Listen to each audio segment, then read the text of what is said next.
frères et sœurs en Christ, en ce 32e dimanche du temps ordinaire année B, nous sommes invités à méditer sur la générosité et la pauvreté du cœur. Les tests de ce jour nous montrent que la foi n'est pas seulement une croyance intérieure, c'est une confiance active qui s'exprime par le don de soi et l'abandon total entre les mains de Dieu.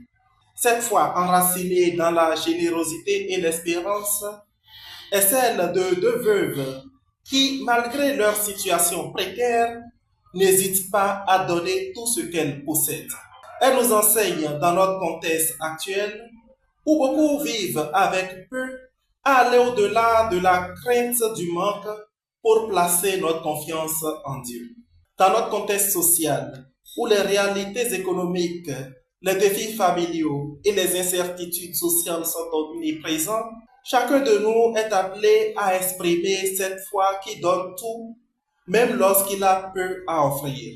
Prenons l'exemple sur ces femmes de foi et découvrons comment cette confiance en Dieu peut transformer notre quotidien. Ainsi, dans la première lecture, tirée du livre des Rois, nous voyons comment le prophète de Dieu aide une veuve qui est dans le besoin. Cette femme qui a perdu son mari et qui est criblée de dettes se retrouve dans une situation désespérée. Mais le prophète intervient et lui demande de rassembler tous les vases qu'elle possède pour recueillir de l'huile qu'il va miraculeusement sortir d'un vase. La veuve obéit et voit ses vases se remplir d'huile qu'elle peut ensuite vendre pour payer ses dettes et vivre dignement. Cette histoire nous montre comment Dieu prend soin des plus pauvres, des plus vulnérables. Il ne les abandonne pas à leur sort, mais il les soutient et les aide à trouver une issue à leurs difficultés. Et c'est précisément ce que Jésus nous enseigne dans l'évangile selon saint Marc. L'évangile, en effet, nous présente le Christ en train d'observer des gens qui déposent leurs offrandes dans le tronc du temple. Et il remarque que les riches donnent beaucoup d'argent, mais sans que cela ne leur coûte vraiment quelque chose. Tandis que la veuve, elle donne tout ce qu'elle a pour vivre, soit 2 piécettes. Jésus conclut alors que c'est elle qui a tout donné, car elle a donné tout ce qu'elle avait pour vivre. Cette parabole nous invite à penser à notre propre générosité et à notre manière de donner. Est-ce que nous donnons uniquement ce qui nous reste après avoir satisfait tous nos besoins et désirs? Ou est-ce que nous donnons de manière à nous priver de quelque chose, comme la veuve qui a donné tout ce qu'elle avait pour vivre? Il est important de noter que Jésus ne condamne pas les riches qui donnent, mais il souligne que la véritable générosité ne consiste pas à donner beaucoup, mais à donner de manière à se priver de quelque chose. C'est-à-dire donner avec amour, avec sacrifice, avec détachement. Le geste de la veuve au temple nous rappelle qu'une offrande véritable est celle qui vient du cœur, celle qui engage. Il ne s'agit pas de donner pour être vu, mais de donner par amour et par foi.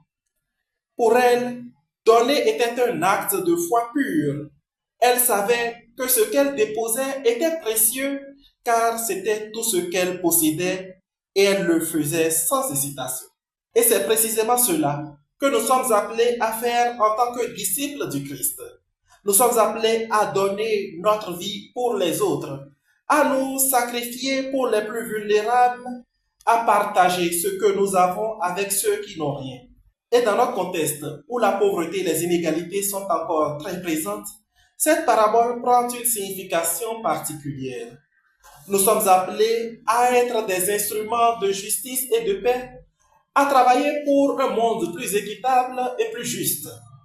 Nous pouvons commencer par des gestes simples, comme offrir un sourire à quelqu'un qui est triste, écouter quelqu'un qui a besoin de parler, réfléchir avec quelqu'un pour l'aider à trouver solution à ses préoccupations existentielles.